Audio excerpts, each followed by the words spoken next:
कभी कभी राजनीति में ऐसा लगता है कि इस पार्टी को या इस व्यक्ति को हराना मुश्किल है, लेकिन कभी कभी जब चुनाव का रिजल्ट आता है तो ये बात पूरी तरह से गलत भी साबित हो जाता है। और ऐसा ही कुछ 2026 के पश्चिम बंगाल चुनाव में हुआ। यहाँ पर आपको बता दूं कि मैं बात कर रहा हूँ ममता बनर्जी की, जिन्होंने अपनी मेहनत, संघर्ष और जीत के दम पर बंगाल की राजनीति को पूरी तरह बदल दिया था। लेकिन 2026 के चुनाव में उन्हें हार का सामना करना पड़ा। मैं आपको बता दूं कि ममता बनर्जी का सफ़र किसी फिल्मी कहानी से कम नहीं रही, क्योंकि वो एक साधारण से परिवार से थी, इसलिए ना कोई बड़ा राजनीतिक बैकग्राउंड और ना ही कोई बड़ी विरासत। लेकिन उनके अंदर था जुनून और लड़ने की ताकत, क्योंकि उन्होंने कांग्रेस से अपनी राजनीतिक करियर की शुरुआत की, लेकिन बाद में अपनी खुद की पार्टी बनाई, ऑल इंडिया तृणमूल कांग्रेस।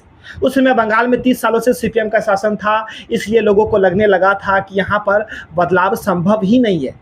लेकिन ममता बनर्जी 2011 में सीपीएम को हराकर एक इतिहास रच दिया और वो पहली बार पश्चिम बंगाल की मुख्यमंत्री बनी। उस समय उन्होंने अपना एक नारा दिया था कि परिवर्तन होना चाहिए, और सच में उन्होंने बंगाल की राजनीति में बदलाव ला दिया, जिसके कारण 2016 और 2021 में भी उन्होंने लगातार जीत हासिल की और खुद को एक मजबूत नेता के रूप में स्थापित किया। लेकिन ये एक सच्चाई है कि समय के साथ राजनीति हमेशा बदलती है, और ऐसा ही कुछ बंगाल में देखने को मिला, क्योंकि 2021 के बाद से भारतीय जनता पार्टी बंगाल में अपनी पकड़ मजबूत करनी शुरू कर दी और आगे चलकर बीजेपी ने बंगाल में अपनी पूरी ताकत झोंक दी, नेताओं की रैलियां, हाई वोल्टेज कैंपेन और लगातार ग्राउंड पे काम करके, जिसके कारण धीरे धीरे बंगाल की राजनीति में टीएमसी वर्सेस बीजेपी का कड़ा मुकाबला बन गया।